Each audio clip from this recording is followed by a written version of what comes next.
নাহমাদুহু ওয়া নুসাল্লি আলা রাসূলিহিল কারীম আম্মা বাদ। সুপ্রিয় দর্শক শ্রোতা, আসসালামু আলাইকুম ওয়া রাহমাতুল্লাহি ওয়া বারাকাতুহু। গ্লোবাল সুফি অর্গানাইজেশন আয়োজিত তাসাউফ ও বিশ্ব ভ্রাতৃত্ব অনুষ্ঠানে আপনাদের সবাইকে স্বাগত জানাচ্ছি। আমরা আমাদের এই অনুষ্ঠানে ইলমে তাসাউফ সংক্রান্ত গুরুত্বপূর্ণ একটি বিষয় নিয়ে আলোচনা করে থাকি। সুপ্রিয় দর্শক শ্রোতা, আমরা জানি আমাদের এই বাংলাদেশে ইসলাম প্রচারিত হয়েছে সুফি সাধকদের হাতে। বাংলাদেশের আনাচে কানাচে আমরা অসংখ্য সুফি সাধকদের মাজার দেখতে পাই, যারা ইসলাম প্রচারের জন্য এই দেশে এসেছিলেন এবং তাদের পুরো জীবন ইসলামের খেদমতে ব্যয় করে দিয়েছিলেন। আমরা আজকের অনুষ্ঠানের বিষয়বস্তু নির্ধারণ করেছি বাংলাদেশে ইসলাম প্রতিষ্ঠায় সুফি সাধকদের ভূমিকা। আর এই বিষয় নিয়ে আলোচনা করবার জন্য দুজন গুরুত্বপূর্ণ অতিথিকে আমাদের অনুষ্ঠানে আমন্ত্রণ জানিয়েছি। আমাদের মাঝে উপস্থিত হয়েছেন ঢাকা বিশ্ববিদ্যালয়ের দর্শন বিভাগের সম্মানিত চেয়ারম্যান অধ্যাপক ডক্টর শাহ কাউসার মুস্তফা আবুল উলাই। আসসালামু আলাইকুম ওয়া রাহমাতুল্লাহি ওয়া বারাকাতুহু। ঠিক স্বাস্থ্যের জন্য সেই সব জায়গায় যাওয়া যেখানে জান্নাত, যেখানে আল্লাহর ওলিরা শুয়ে আছেন, সেখানে গেলে আমি রুহানি সতেজ হবে, ফ্রেশ এয়ার যেমন পাই আমি। আসসালামু আলাইকুম ওয়া রাহমাতুল্লাহি ওয়া বারাকাতুহু। শুরুতেই ডক্টর শাহ কাউসার মুস্তফা আবুল উলাই স্যারের কাছে জানতে চাইব, স্যার, আমাদের এই বাংলাদেশে ইসলাম প্রতিষ্ঠায় সুফি সাধকরা কি ভূমিকা পালন করেছিলেন? অত্যন্ত গুরুত্বপূর্ণ প্রশ্ন। আমরা আমাদের মূলেই ভুলে যাচ্ছি। আজকে যে সময় আসছে, সঠিক ইতিহাসটাই যাচ্ছে না যে ইসলাম এখানে আসলো কিভাবে। ইসলাম তো শক্তি দিয়ে আসে নাই, তলোয়ার দিয়ে ইসলাম আসে নাই, শক্তি প্রয়োগের মাধ্যমে ইসলাম আসে না। ইসলাম আসছে ইসলাম উচ্চতর রুহানিয়াতের মাধ্যমে। আর সুতরাং এই ইসলাম প্রচারের মূল ভিত সুফিয়ে কেরাম রেখেছেন। যে কোনোভাবে অধ্যয়ন করা হোক, এবং এই উপমহাদেশেও আমি গত আলোচনায় বলেছিলাম যে উপমহাদেশে হযরত সুফিয়ে কেরাম এসছেন, আর বণিকরাও এসছেন, আরব বণিকরা এসছেন, সাহাবায়ে কেরাম এসছেন বলেও রেওয়ায়েতে আছে। তো তারা এসে ইসলাম প্রচার করেছেন, কিন্তু হযরত সুফিয়ে কেরাম যে ব্যাপক, শুধু ইসলাম প্রচারের উদ্দেশ্যে তারা আসছিলেন। আরব বণিকরা এসেছিলেন বাণিজ্যে, সেখানে ইসলাম প্রচার ছিল, কিন্তু হযরত সুফিয়ে কেরাম যারা আসলেন উপমহাদেশে, তাদের উদ্দেশ্যই ছিল ইসলাম প্রচার করা, এবং একটা বৈরী পরিবেশে। সেখানে ছিল এই ভারতবর্ষ, যেখানে পৌত্তলিকতা ছিল, বহু দেবদেবীর উপাসনা ছিল, নেচার ওয়ার্শিপ, প্রকৃতি পূজা ছিল, নদীর পূজা, সূর্যের পূজা, বট গাছের পূজা। তো সেখানে এসে তৌহিদের বাণী, ইসলামের মর্মবাণী যে তৌহিদ, কারা নিয়ে আসলেন? সুফিয়ে কেরাম নিয়ে আসলেন। আজকে দুর্ভাগ্য যে সেই সুফিদেরকে বলা হয় যে তারা তৌহিদ বিরোধী, শিরক, মুশরিক। তারা তৌহিদের বুনিয়াদ যারা রেখেছেন এই দেশে, এই উপমহাদেশে, যারা এইখানে কুফরিস্তান থেকে এইখানে পৌত্তলিকায় নিমজ্জিত, পৌত্তলিকতায় নিমজ্জিত যে জাতি, সেখানে এসে তাওহীদের বাণী যারা দিলেন, এক আল্লাহর এক ওয়াহদানিয়াতের দিকে নিয়ে আসলেন, তাদেরকে আজকে অপপ্রচার করা হয়। আল্লাহ তাআলা আমাদেরকে হেদায়েত দান করুন। যারা এসছেন এই উপমহাদেশে, যেমন সুলতানুল হিন্দ গরিব নওয়াজ, তিনি এসে এখানকার সিনারি চেঞ্জ করে ফেললেন।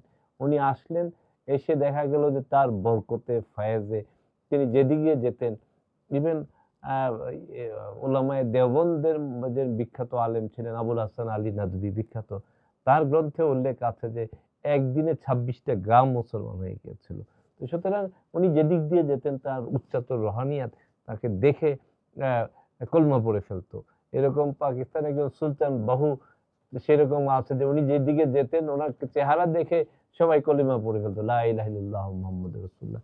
তো এখানে আমাদের দেশেও বুজুর্গানে দিন যারা আসছেন, হযরত শাহজালাল ইয়ামানী রহমতুল্লাহ আলাইহি আসছেন, হযরত আমাদের এরপরে শাহ মখদুম রহমতুল্লাহ রাজশাহীতে আসছেন, আমাদের গ্রেটার ময়মনসিংহে যে শাহ কমরুদ্দিন রুমি রহমতুল্লাহ আলাইহি আসছেন। তারা দেখা যাচ্ছে রাজ পরিবারের সন্তান ছিল, অত্যন্ত অভিজাত।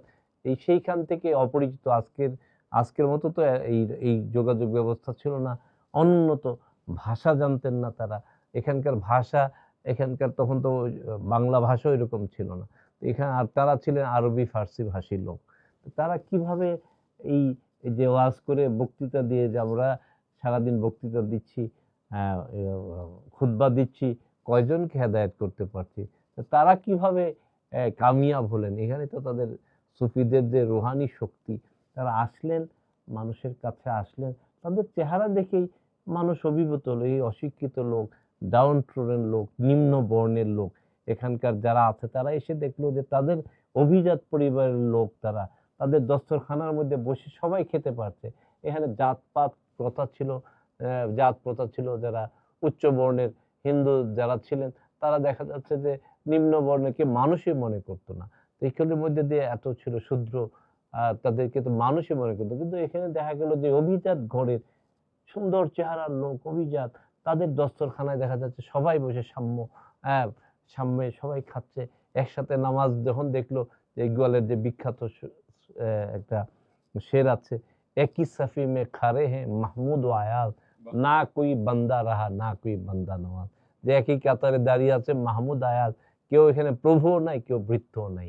এই যে এই যে সাম্য, ইসলামের যে সাম্য, এটা তো সুফি কেরাম এখানে দেখালেন প্র্যাকটিক্যালি। তাদের মধ্যে মানুষের সাথে মিশে গেলেন, তাদের মায়ার, তাদের ভাষা তারা বুঝতেন না, কিন্তু হৃদয়ের ভাষা তার কথা বললেন। মানুষ এসে সেখানে শেল্টার পেল, ভালোবাসা পেল, মর্যাদা পেল।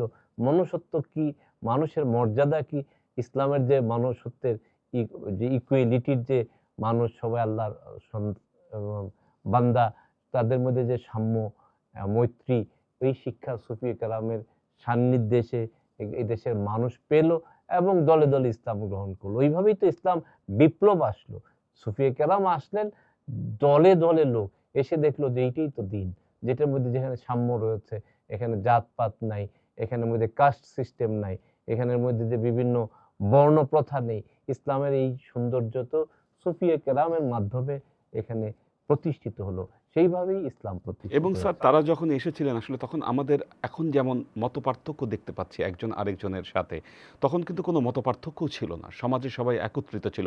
স্যার এই বিষয় নিয়ে আলোচনা করার জন্য, শোনার জন্য আপনার কাছে আবারও আসবো। ডক্টর আতাউর রহমান মিয়াজি স্যারের কাছে জানতে চাইছি, স্যার আপনি ইতিহাসের অধ্যাপক।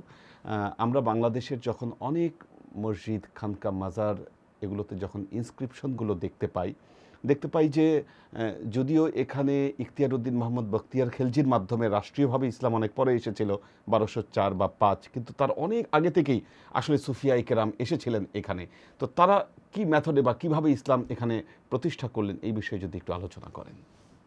নাহমাদুহু ওয়া নুসাল্লি ওয়া নুসাল্লিমু আলা হাবিবিহিল কারিম, আম্মা বাদ। ধন্যবাদ প্রিয় উপস্থাপক, অত্যন্ত গুরুত্বপূর্ণ একটি বিষয়ের অবতারণা করার জন্য।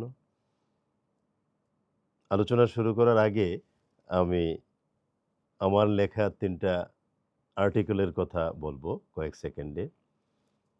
দি role of the Sufis in the preaching of Islam in Bangladesh, এটা পাবলিশ হয়েছে আমাদের ঢাকা ইউনিভার্সিটির ইসলামিক হিস্ট্রি অ্যান্ড কালচার ডিপার্টমেন্টের যে নিজস্ব জার্নাল, ওতে।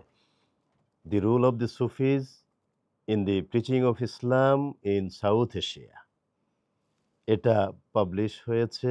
এটা ফিলিপিন্সে মেনিলায় একটা ইন্টারন্যাশনাল কনফারেন্সে ওটার উপস্থাপনের একটি আর্টিকেল।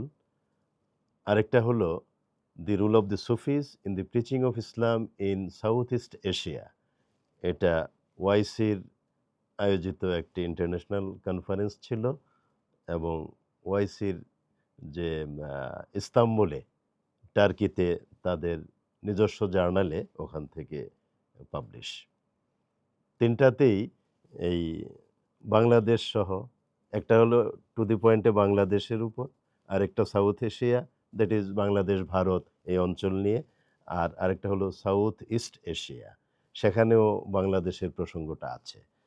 তো ওখানে আমি দুটো পয়েন্টে ইসলাম যে আসলো ওটা আমি ক্যাটেগরিক্যালি এই দেখিয়েছি। যেটা উনি বললেন সুফি সাধকদের দ্বারা কিভাবে এলো, ওটা একটা ব্যাপার।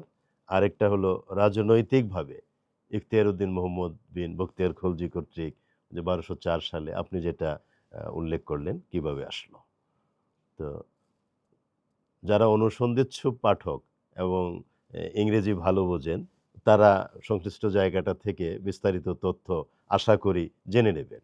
এবং আমি আশাবাদী যে আমাদের ভিউয়ার্স যারা, তাদের মধ্যে হাজার হাজার লোক ওই ইংরেজি জানার মতো লোক আছেন এবং তারা ওইগুলো জেনে নেবেন।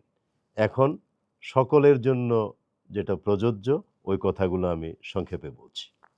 দেখুন, প্রথমেই যদি প্রশ্ন করি জানার জন্য, বোঝার জন্য যে ইসলাম আমরা পেলাম মূলত কিভাবে, এক কথায় জবাব হলো রাসূল করিম সাল্লাল্লাহু আলাইহি ওয়াসাল্লামকে আল্লাহ তাআলা যখন শ্রেষ্ঠতম রসুল হিসেবে প্রেরণ করলেন এবং সর্বশেষ রসুল, তার মাধ্যমে আমরা ইসলামের পূর্ণাঙ্গ রূপটি পেলাম।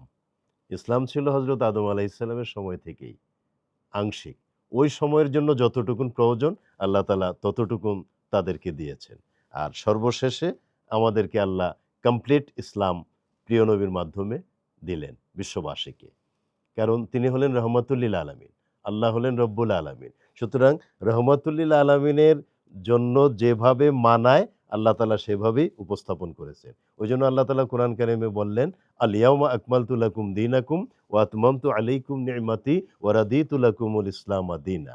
অর্থ ব্যাখ্যা আমি এ প্রসঙ্গে গেলাম না। এখানে মূল কথাটা হলো ইসলাম যে পরিপূর্ণ জীবন দর্শন, জীবন বিধান, আমরা এই আয়াতে কারিমা থেকে ওটা স্পষ্টভাবে পাই। এখন প্রশ্ন, রাসূলুল্লাহ সাল্লাল্লাহু আলাইহি ওয়াসাল্লামের মাধ্যমে আমরা আল্লাহ তাআলার পক্ষ থেকে পরিপূর্ণ ইসলামকে পেলাম, জীবন বিধানকে পেলাম। কিন্তু আমাদের এই বাংলাদেশে রাসূলুল্লাহ সাল্লাল্লাহু আলাইহি ওয়াসাল্লাম সরাসরি আগমন করেননি। রাসূল করিম সাল্লাল্লাহু আলাইহি ওয়াসাল্লামের সাহাবায়ে কেরামের ভেতরেও যারা পৃথিবীর বিভিন্ন দেশে ইসলামের সুমহান আদর্শ নিয়ে, বাণী নিয়ে প্রচার প্রসারের দায়িত্ব পালন করেছেন, খেদমত আঞ্জাম দিয়েছেন, তাদের দ্বারাও আমাদের বাংলাদেশে আমরা প্রথম পর্যায়ে ইসলাম পাইনি। তাহলে আমরা ইসলাম পেলাম কি করে? এটা একটা বড় প্রশ্ন। আমরা ইসলাম পেয়েছি আমাদের এই প্রিয় মাতৃভূমি বাংলাদেশে আউলিয়ায়ে কিরামের মাধ্যমে। আল্লাহর ওলি যারা, আউলিয়া আল্লাহ, আলা ইন্না আউলিয়া আল্লাহি লা খাউফুন আলাইহিম ওয়ালা হুম ইয়াহজানুন। এটা তো কোরআনে কারিমের ঘোষণা, আল্লাহর বক্তব্য। সুতরাং বিরোধিতা যদি না বুঝে কেউ করে, তারা আমার সাথে বিরোধিতা করলো না, আপনার সাথে করলো না, আউলিয়া কেরামের সাথে করলো না, স্বয়ং আল্লাহর সাথেই তারা বিরোধিতাটা এবং আল্লাহ তো বলেছেন আমি যুদ্ধ ঘোষণা করি তাদের ইয়েস, বিরুদ্ধে। Of course. এবং হাদিসে কুদসিতে আল্লাহ বলেছেন, বুখারীতে ওই কথাটা কি রাসূল করিম সাল্লাল্লাহু আলাইহি ওয়াসাল্লাম ওইভাবে উদ্ধৃত করেছেন। সুতরাং দলিলের দিক থেকে শতভাগ সহি, স্ট্রং দলিল, কোরআন ও সুন্নাহর দলিল আমরা পেশ করে বুঝলাম যে আউলিয়ায়ে কেরামের গুরুত্ব কতটুকু, এবং সেই আউলিয়ায়ে কেরামের মাধ্যমেই আমাদের এই বাংলাদেশে ইসলাম প্রতিষ্ঠিত আমরা হয়। পেয়েছি। জি। সুতরাং এতটুকুন যদি কেউ বোঝে, তার জন্য ভেজাল তৈরি করা, বিরোধিতা করা, আসলে স্যার আমরা এটা না উচিত বোঝার না। কারণেই বা বিভ্রান্তির তার কারণেই মানে আমরা এই হলো কাজ করছি। আমরা বুঝি না, ওই কারণে বিভ্রান্তিটা আমাদের মধ্যে আসছে। আর এতটুকুন বলার পর যারা বুঝে যাবেন তাদের জন্য আমার সামনের কথাগুলো একেবারে খুব সহজে স্যার আপনার বোঝা সামনের যাবে। কথায় আসবো। আমরা আমাদের কাউসার মুস্তাফা আবুল উলাই স্যারের কাছে একটু যাচ্ছি। স্যার জানতে চাচ্ছি যে একসময় আমাদের সুফিদের যে প্রভাব ছিল, আপনার কথা থেকেও আমরা জানতে পেরেছি বা স্যারের কথা থেকেও শুনলাম, সুফিরাই এখানে ইসলাম নিয়ে এসেছেন। কিন্তু দিনে দিনে মনে হচ্ছে যে সুফিদের প্রভাব সমাজ থেকে কমে যাচ্ছে বা সেখানে হয়তো ভিন্ন কিছু সেই জায়গায় আসন গেড়ে নিচ্ছে। আসলে এর কারণটা কি বা এর থেকে পরিত্রাণের কি উপায় আমাদের? অনেক ধন্যবাদ। প্রশ্নটা তো এখন সমাজটা খুব জটিল হয়ে গিয়েছে। বিভিন্নভাবে সময়ের প্রেক্ষিতে সারা বিশ্বে, মুসলিম বিশ্বেই সাহাবীদের যুগ, এরপর তাবিঈনদের যুগ, তাবিঈনদের যুগ। দিন দিন তো আমরা দিন থেকে দূরেই যাচ্ছি। তো সুতরাং সুফিদের কাছ থেকে দূরে যাওয়াটাই স্বাভাবিক। বা আমরাও যারা তাসাউফের অনুসারী, সবাই যে ওই মানের চর্চা করতে পারছি কিনা সেটাও প্রশ্ন। ওই মান বা ওই সাধনা, হয়তো ওই আধ্যাত্মিক শক্তিও আমাদের মধ্যে কমে গিয়েছে, আত্মসমালোচনা করাও উচিত। তো সেই ক্ষেত্রে যেটা হয়েছে যে আজকের যে সমাজ, এর মধ্যে আবার আমরা নানাভাবে বিভক্ত। তাসাউফের মূল শিক্ষা বিভক্তি নয়। মুসলমানদের মধ্যে তো ঐক্যের শিক্ষা তাসাউফের মূল কথায় রয়েছে। যে হযরত সুফিয়ে কেরামকে যারা গালি দিয়েছেন তারা ভালোবাসা তাদেরকে দিয়েছেন, এবং অন্য ধর্মের লোককেও ভালোবাসা দিয়েই কনভার্সন করেছেন, ইসলামের দিকে নিয়ে আসছেন ভালোবাসা দিয়ে। গালি দিতে গিয়ে দেখা যাচ্ছে মারতে এসে দেখা যায় কলমা পড়েছে, যেটা রাসূল করিম সাল্লাল্লাহু আলাইহি সাল্লামের শিক্ষা তারা ছিলেন। তারা মারতো কুফফারে মক্কা বা আরবের, এরা তাকে অত্যাচার করতো আর তিনি তাদেরকে ভালোবাসা, যে তারা বুঝে না এই কথাই বলতেন। যেমন তায়েফে তশরিফ নিয়ে গেলেন, যে আল্লাহ বললেন যে আমি ধ্বংস করে দেব। হুজুর বললেন আমি তো ধ্বংসের জন্য আসি নাই, যেটা রাহমাতুল লিল আলামিন, আমি তো আসছি শান্তির জন্য, কনভার্সনের জন্য, মানুষকে তো আল্লাহর পথে নিয়ে আসার জন্য। তো তিনি তো বদদোয়া করেন নাই। তো সুফিয়ে কেরামও এরকমই, তারা যারা বুঝে না, তাদের তাসাউফের সুফিদের শিক্ষাটা তারা বুঝতে পারে না বলে বিরোধিতা করে। তো যে কারণে আজকের সমাজ যেহেতু আমরা খুবই বিভক্ত, এই রাজনীতিও নিম্ন পর্যায়ে চলে গিয়েছে, হিংসা বিদ্বেষ, রাজনীতিতেও মান দিন দিন জটিল বিশ্ব। তো সেই কারণে হয়তো এইসব কনফ্লিক্ট আসছে। তো সেইখান থেকে উত্তরণের পথ একটা, যদি বর্তমান প্রেক্ষাপটে ধরা হয় যে ওই সাকসেস এখন কোনো হচ্ছে না, পথ একটাই, ভালোবাসার পথ। মানুষকে ভালোবেসেই হেদায়েত করা যায়। সেটা হুজুর পাক সাল্লাল্লাহু আলাইহি ওয়াসাল্লাম যেভাবে করেছেন, হযরত সুফিয়া কেরামও সেভাবেই করেছেন।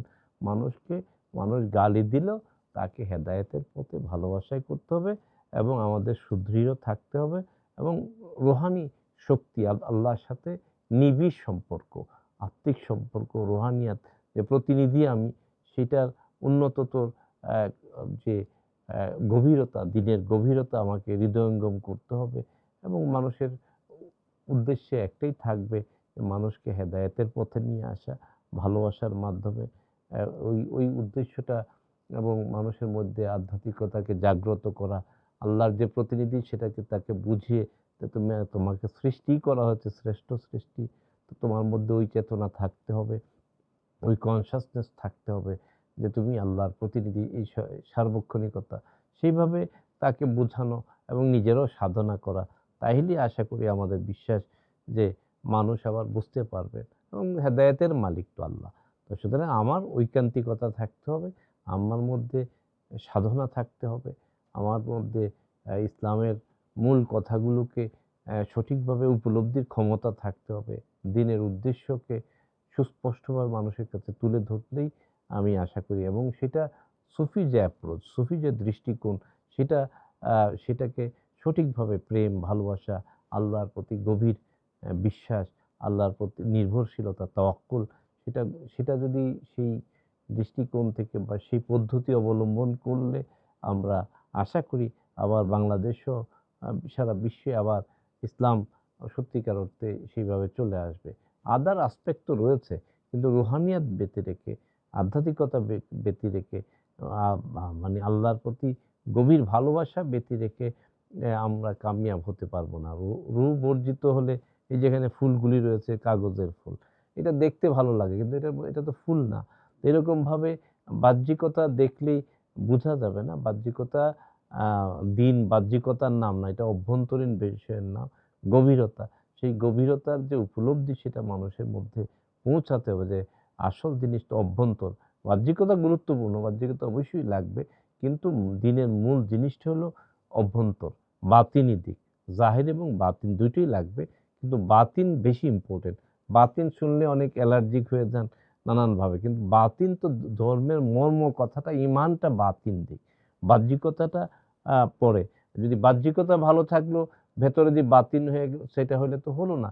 কিন্তু আপনার যদি বাতিন আছে, বাহ্যিকতা যদি কম থাকে, সেটা আপনি বলতে পারেন যে একটা সীমাবদ্ধতা। কিন্তু আপনার মধ্যে যদি বাহ্যিকতা থাকে, ভেতর যদি না থাকে, তাহলে আপনি মুনাফেক হয়ে গেলেন।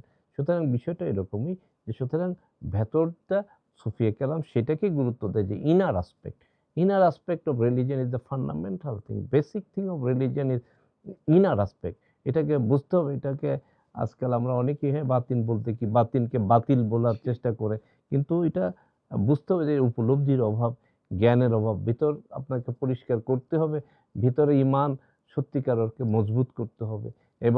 ইবাদতের মতো করতে হবে। আসলে তাইলে একটা জিনিস যেটা সুস্পষ্ট যেটা বুঝতে পারলাম স্যার আপনার কথা থেকে, যে আমরা আসলে সুফি বা আউলিয়ায়ে কেরামের যে প্রকৃত চর্চা, তারা গর্ব, অহংকার, লোভ, লালসা সব কিছুকে পরিত্যাগ করেছেন। আমরাও যদি আজকের দিনে এটাকে পরিত্যাগ করতে পারি, আমরা একে অপরের সাথে কাঁধ মিলিয়ে সামনের দিকে এগিয়ে যেতে পারবো এবং সুন্দর একটা সমাজ আমরা উপহার দিতে পারবো। স্যার অত্যন্ত গুরুত্বপূর্ণ আপনি আলোচনা করেছেন। আতাউর রহমান নিয়াজি স্যারের কাছে জানতে চাইবো, স্যার এই যে সুফিদের, আমাদের বাংলাদেশের যে প্রকৃত ইসলামের ধারাকে ধরে রাখার জন্য কেন সুফিদের পথ গুরুত্বপূর্ণ, আমরা কেন তাদের সাথে লেগে থাকবো বা তাদের সাথে লেগে থাকা উচিত, এই বিষয় নিয়ে যদি একটু খুব বলতেন। ভালো কথা বলেছেন। আপনার প্রশ্নের জবাবটা দেওয়ার আগে আসলে সুফি যে একটা কিছু, এটাই তো অনেকে বুঝতে চায় না। এজন্য সুফির সততা আমি আগে একটু প্রতিষ্ঠা করতে চাই। আপনি দেখুন, রসুল করিম সাল্লাল্লাহু আলাইহি ওয়াসাল্লামের পবিত্র রওজা মুবারক, তার সাথেই আছে আসহাবে সুফফার যে একটা আলাদা প্লেস, এবং তার দক্ষিণ পার্শ্বে রিয়াজুল জান্নার উপরে একটা সবুজ প্লেটে সোনালী হরফে, শুধু না, অরিজিনাল সোনা খচিত একখানা হাদিস ওখানে আছে, যেটা কিয়ামত পর্যন্ত ওখানে থাকবে। এবং এই সুফি শব্দটা যে কোরআনিক ভিউ পয়েন্টে সঠিক, সত্য, অ্যাপ্রোপ্রিয়েট, ওটার প্রমাণ ওখান থেকে পাওয়া যায়। ওখানে স্পষ্ট লেখা আছে, মা বাইনা বাইতি ওয়া মিম্বারি রওদাতুম মির রিয়াদিল জান্নাহ ওয়া মিম্বারি আলা হাউদি। মজার ব্যাপার হলো শেষের লাইন এখন ওখানে নাই। এটার কারণ হলো ওই যে যারা বোঝে না, ওরা এটাকে পছন্দ করে না। ওয়া মিম্বারি, এবং আমার মেম্বার মসজিদে নববীতে, আলা হাউদি, আমার হাউজের উপর। তার মানে যেখানে মেম্বর, এটা হলো হাউজের উপর, হাউজে কাউসার। তার মানে ওটার নিচে হলো হাউজে কাউসার। এবং বর্তমান যেটা রিয়াজুল জান্নাহ, ওটা হবে মাকামে মাহমুদ। এবং রসুল করিম সাল্লাল্লাহু আলাইহি ওয়াসাল্লাম ওখানে সাজদারত অবস্থায় থাকবেন। ওই প্রসঙ্গে এখন যাচ্ছি না আমি। নবীজি বললেন, মা বাইনা বাইতি ওয়া মিম্বারি রওদাতুম মির রিয়াদিল জান্নাহ। এই যে আমার বাইতুন কামরা, দ্যাট ইজ বর্তমানে রওজা মোবারক, এটা ছিল উম্মাহাতুল মুমিনিন ৮ জন ওই সময় একসাথে ছিলেন, এবং প্রত্যেকের জন্য এক একটা ইন্ডিপেন্ডেন্ট কামরা ছিল, বাড়ি ঘর ছিল। এবং উম্মুল মুমিনিন হযরত আয়েশা সিদ্দিকা রাদিয়াল্লাহু তাআলা আনহার ওই কামরাতেই রহমাতুল্লিল আলামিনের সর্বশেষ জীবনের শেষ মুহূর্তগুলো অতিবাহিত হয়। উনি ইন্তেকাল করার পরে ওইটাই রওজা মোবারক হয়ে যায়। তো এখান থেকে মা বাইনা বাইতি ওয়া মিম্বারি, এই বাইতুন থেকে, বর্তমান রওজা মোবারক থেকে, ওই যে মিম্বর আপনারা দেখেছেন, ওখানে মিম্বর শোভা পাচ্ছে। এর মাঝখানে যে জায়গাটুকুন, এটা হলো জীবন্ত জান্নাতের একটা টুকরা। সুবহানাল্লাহ। তো এই জীবন্ত জান্নাতের টুকরার উত্তর পার্শ্বের অংশেই আহলে সোফার অবস্থান। তাইলে বোঝা গেল আহলে সোফার ওই জায়গাটা জান্নাতের ভেতরে। এটা হাদিস দ্বারা প্রমাণ হলো না? এখন এই যে আহলে সোফা, যারা জান্নাতের ভেতরে অবস্থান করছে একেবারে আক্ষরিকভাবে, তো এই আহলে সোফা, এই সোফা থেকেই সুফি। তো সুফা থেকে সুফি কেমনে হলো? আহলে সুফাতে ৭২ জন শীর্ষস্থানীয় সাহাবায়ে কেরাম রিদওয়ানুল্লাহ তাআলা আলাইহিম আজমাইন অবস্থান করতেন। তারা ছিলেন নবী পরিবারের সদস্য। রহমাতুল্লিল আলামিনের ঘরে চুলা জ্বললে রহমাতুল্লিল আলামিন খাবেন, উম্মাহাতুল মুমিনিনরা খাবেন, এবং ওই ৭২ জন খাবেন। এখানে চুলা জ্বলবে না, খাবার নেই, রহমাতুল্লিল আলামিন খাবেন না, উম্মাহাতুল মুমিনিনরা খাবেন না, ওই ৭২ জন খাবেন না। তার মানে কি? নবীদের সাথে তাদের যে সম্পর্ক, নবী ছাড়া তারা কিচ্ছু বোঝেন না। এই যে সম্পর্ক, এটা কিসের সম্পর্ক? এটাই রুহানিয়াতের সম্পর্ক। এটাই ওই সম্পর্ক। ওই সম্পর্কের টানেই দুনিয়ার সব হারাতে পারি, রহমাতুল্লিল আলামিনকে এক মুহূর্তের জন্য হারাতে চাই না। কারণ রহমাতুল্লিল আলামিনকে হারানোর মানে হলো জান্নাতকে হারিয়ে ফেলা। তো এই যে সম্পর্কটা, এখান থেকে আরেকটা বিষয় প্রমাণ হয়, সোহবত, সান্নিধ্য। রুহানিয়াত অর্জন করতে হলে যেখানে সেখানে থেকে অর্জন করা যায় না। ওই রুহানিয়াতের ইনস্টিটিউশন বেস্ট ইনস্টিটিউশন ছিল রিয়াজুল জান্নাহ এবং আহলে সুফফার ওই জায়গাটা, এবং তাদের সাথে রুহানিয়াতের সম্পর্ক, সোহবতটা সার্বক্ষণিক ছিল রহমতুল্লিল আলমিনের সাথে সম্পর্ক। সুতরাং রুহানিয়াত জানতে হলে, শিখতে হলে, সুফি শব্দের সততা প্রতিপন্ন করতে হলে দেখতে হবে রহমতুল্লিল আলমিন কোথায় আছেন, আহলে সুফফার বাসিন্দারা কোথায় আছেন, তাদের সাথে সম্পর্কটা কেমন ছিল। এবার আসেন, তাইলে বোঝা গেল সুফি জেনতেন কথা না, এটা সোনার মদিনার রিয়াজুল জান্নার আহলে সুফফার কথা, এবং ওই সুফিদের সম্পর্ক পৃথিবীর অন্য কোনো সুফিদের সাথে না, পৃথিবীর সর্বকালের, সর্বযুগের সর্বশ্রেষ্ঠ এবং সর্বশেষ রসুল এবং শ্রেষ্ঠতম সুফিও বটে, তিনি হলেন ওই যে গারে হেরার প্রশিক্ষণপ্রাপ্ত শ্রেষ্ঠতম সুফি রহমতুল্লিল আলমিন, শাহনশাহ মদিনা, বাদশাহ আম্বিয়া, হাবিবে কিবরিয়া, নবী দুজাহা, আহমদ মুজতবা, মুহাম্মদ মুস্তাফা, হুজুরপুর নূর, নূরুন আলা নূর, মুহাম্মদুর রাসূলুল্লাহ সাল্লাল্লাহু আলাইহি ওয়াসাল্লাম। সুতরাং নবীজির এই কথাকে, আহলে সুফফার ওই কথাকে মিলিয়ে যারা বুঝবে, তারা কিয়ামত পর্যন্ত সুফিবাদকে অস্বীকার করবে না, রুহানিয়াতকে অস্বীকার করবে না। রুহানিয়াতকে অস্বীকার করলে রহমতুল্লিল আলমিনের এই সম্পর্কটাকে অস্বীকার করা হবে। তো ওখান থেকেই সময়ের পরিক্রমায় আউলিয়া ইকরামের মাধ্যমে আমাদের এই প্রিয় মাতৃভূমিতে ওই আধ্যাত্মিকতাটা চলে আসছে, এবং সুফিদের এই ইসলাম প্রচার প্রসার প্রতিষ্ঠার ক্ষেত্রে অতুলনীয় অবদান আমরা লক্ষ্য করছি।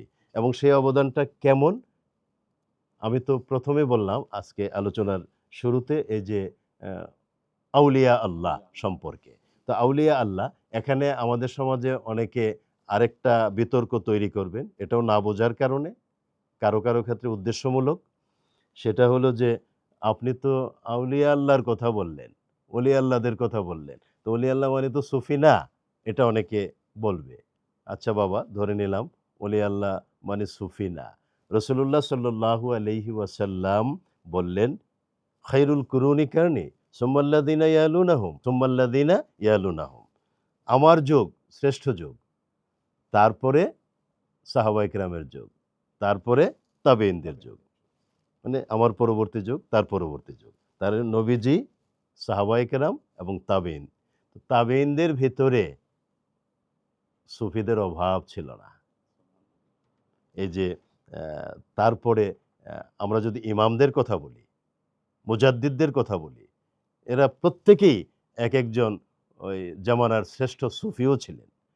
একই সাথে সুফি, মুজাদ্দিদ এবং ইমাম, ইমামে আজম হযরতুল আল্লামা আবু হানিফা রহিমাহুল্লাহ, এর মতো বিশ্বসেরা সুফি কয়জন আছে?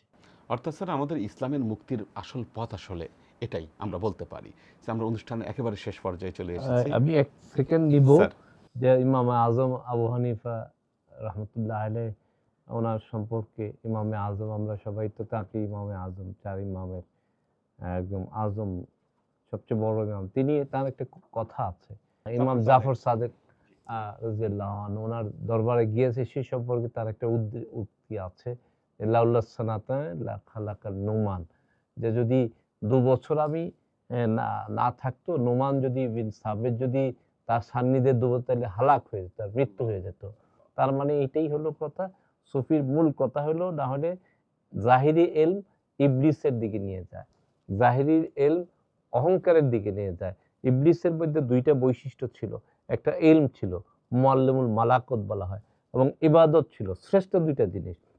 2টা কিন্তু সবসময় শ্রেষ্ঠ হয় না, ইবাদতের শ্রেষ্ঠ জিনিস, এলমও শ্রেষ্ঠ জিনিস, কিন্তু 2টার কম্বিনেশনে থার্ড জিনিস তার মধ্যে কিবর আসে, সেগুলো কোরআন শরীফের মধ্যে আসছে। তো সেইটাকে মুক্ত হওয়ার পথ হলো সুফিয়ে কেরামের কাছে যাওয়া। সেই জন্য আমাদের ইমামে আজম এই কথা বলেছেন, যে হালাক হয়ে যেত, এই জ্ঞান আমাকে ইবলিসের দলভুক্ত করে দিত।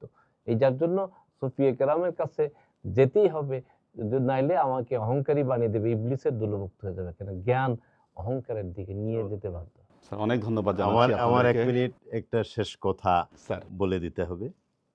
সেটা হলো, আমাদের বক্তব্যের পর আমরা এটা চাই না যে আমাদের বক্তব্য নিয়ে বিরোধিতা হোক, ভুল বোঝাবুঝি হোক, আমাদেরকে এক সাইড করে ফেলা হোক, বা আমাদের কথায় যেন অন্যেরা না বোঝে যে তাদেরকে আমরা কর্নার করে ফেললাম, বিষয়টা এমন না।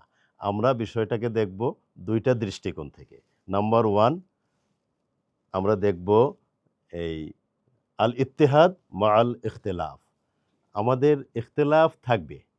ইখতিলাফ মানে খেলাফ না, অস্বীকার করা না। ইখতিলাফ থাকবে, ভিন্নমত থাকবে, কিন্তু ভিন্নমতের ধারক বাহকদেরকে আমরা কখনো অবজ্ঞা করব না, অসম্মান করব না, হিংসা বিদ্বেষের বশবর্তী হয়ে তাদেরকে আমরা বাতিল হিসেবে চিহ্নিত করব না। তারাও আমাদের ভাই।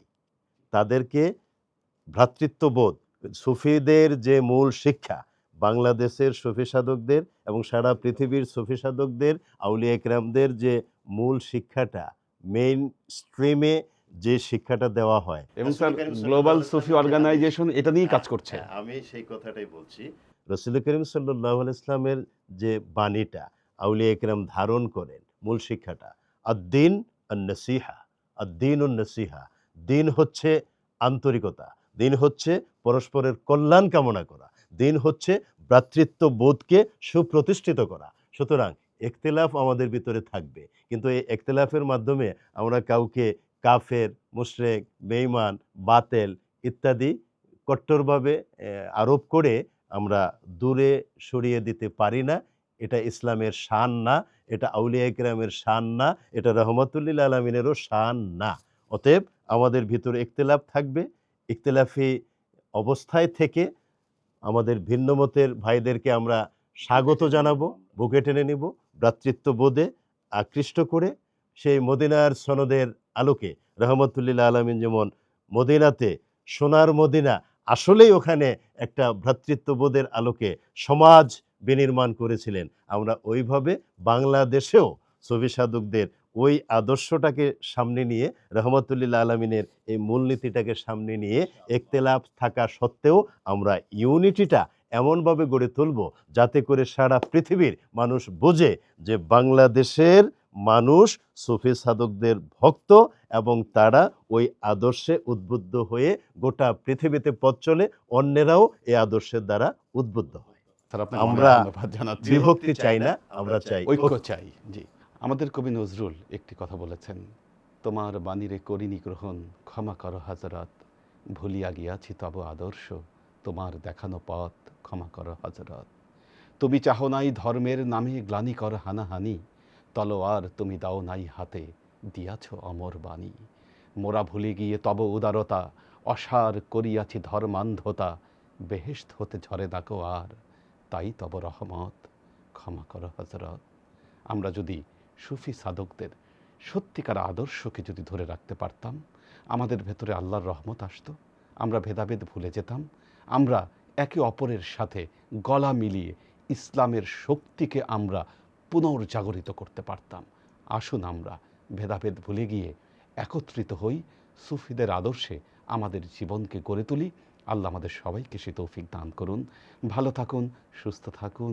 আগামী অনুষ্ঠান দেখবার আমন্ত্রণ জানিয়ে আজকের মতো বিদায় নিচ্ছি। আসসালামু আলাইকুম আ রহমতুল্লাহি ওয়া বারাকাতুহু।